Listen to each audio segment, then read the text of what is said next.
Hey everybody, Ryan M. Shade, LCSW, your therapist here.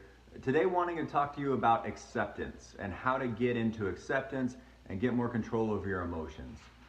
I'd like to start with the idea of the amazing book that was written by M. Scott Peck, American psychiatrist in 1978, called The Road Less Traveled.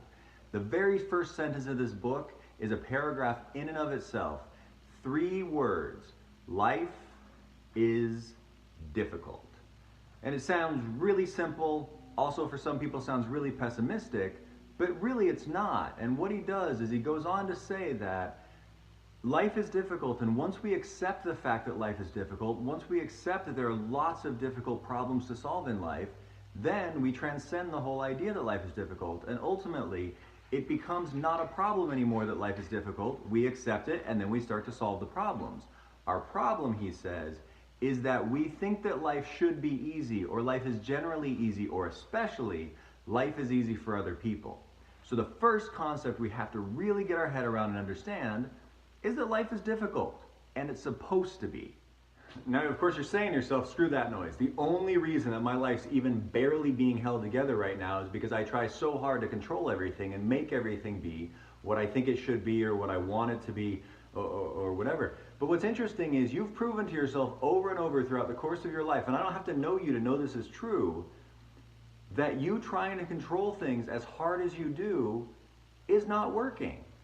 So I'd like you to at least open your mind to the idea that life is difficult, and once you accept and let go, your life can actually be better.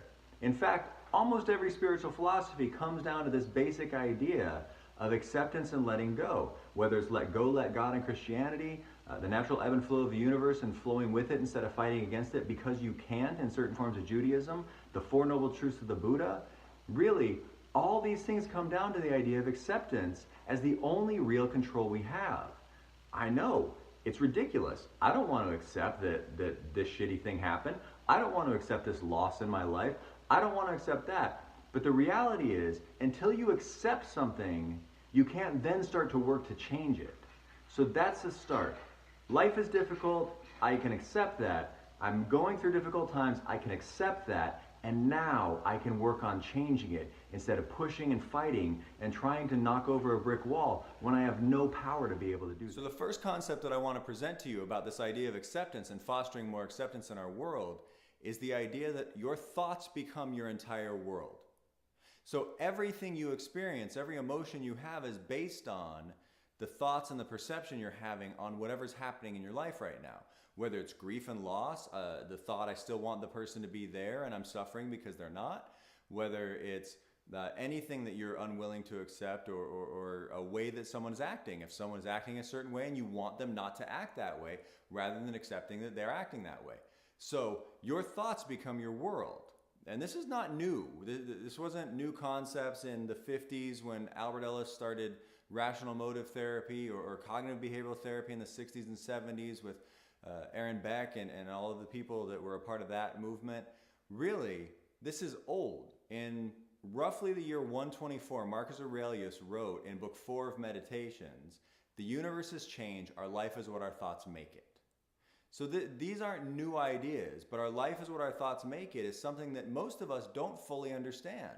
So the perspectives you're taking on what's happening is ultimately what's changing how you experience the world. And so as you change those thoughts, those cognitions, those perspectives, then you ultimately change your entire world.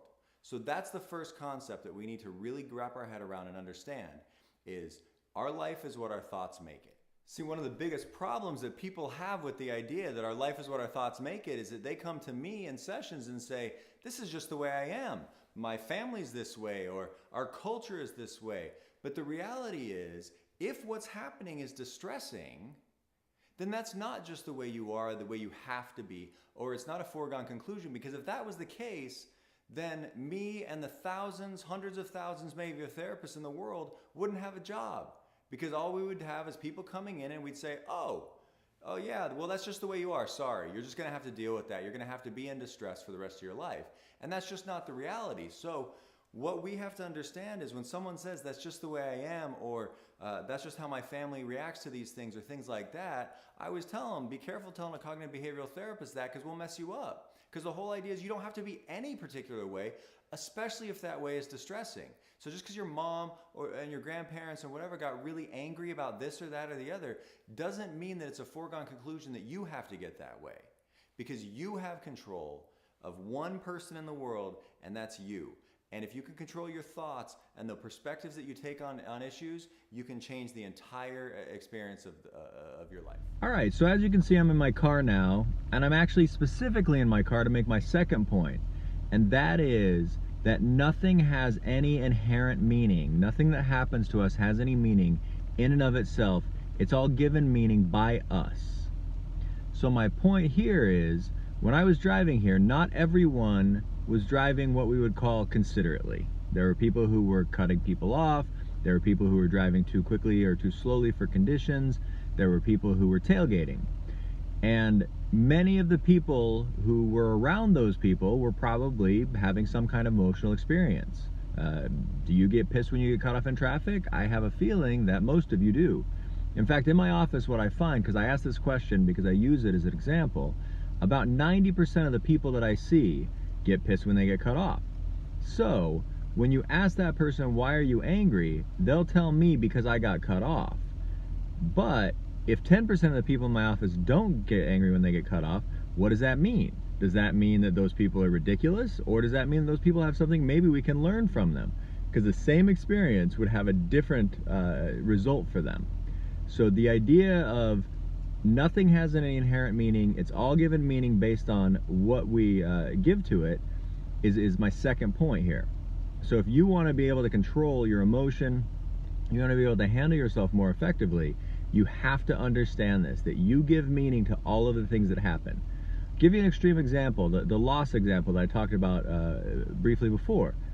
If you lose a family member who you're not very close to, you're going to have a particular emotional experience of that.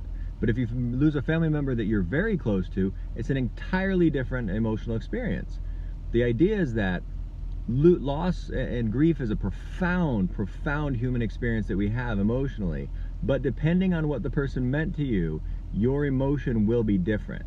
So that's another sort of indicator that it's not the thing happening that's the problem, it's our perspective on it that causes whatever emotion we have, whether it's anger or frustration or grief. So the second point is that nothing that happens to us has any inherent emotional meaning. We give it meaning based on what we decide.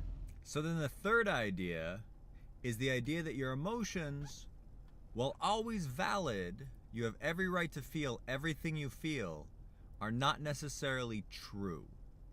And this is a really, really hard one because emotions have so much energy in them and we feel them so strongly, we decide they must be true. Whatever feeling I'm having for this situation means that this situation has that feeling. But if we go back to the last point, nothing has any meaning except for what we're giving to it in the first place. So what that would say is, again, your emotions are always valid, but they're not necessarily based on any truth. And when we can start to see situations with a more rational filter and with more rational lenses and have more balanced and rational thinking, we can actually change the emotion. So rather than, that guy cut me off and I'm really pissed off, we can say, you know what, that person cut me off and I've actually done it to people before and it's really not that big a deal and I really don't want to be in distress when I'm driving. If you're in distress when you're driving and you say it's because of the way that other people drive, what you're ultimately saying is that you can't be okay driving unless everybody drives the way you do, which is ridiculous. And so if you can start to realize that you can be totally happy or at least not in distress when you're driving, if you can learn to accept the way that other people drive, then ultimately you actually have control rather than needing 200 other people on the freeway to drive the way you'd like them to.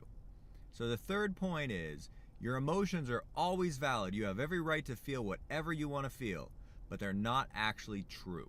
So now the fourth and final concept that I want to give to you is the idea that when you take responsibility for your emotions and thus take responsibility for how you're reacting and responding in the world, you can change your entire world.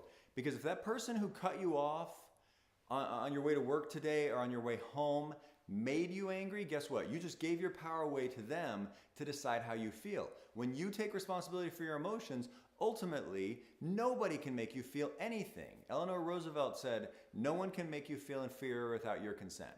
And I would make the case that nobody can make us feel anything without our consent.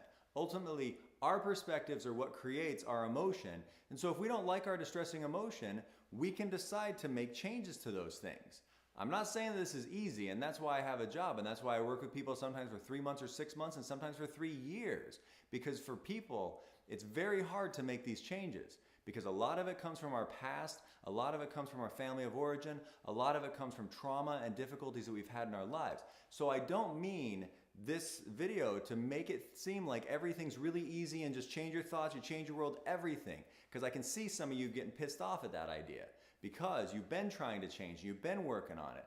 But this is just a snippet of the ideas of how people foster more acceptance in their life. And as we foster more acceptance, we ultimately get better. So in this video, I've presented 4 concepts to you about how to foster more acceptance in your life. And as we foster more acceptance, we ultimately feel better, we have less distress. And of course, these concepts are much, much more complex in practice than they are just saying them. But we have to understand these to even start the process and the work of therapy.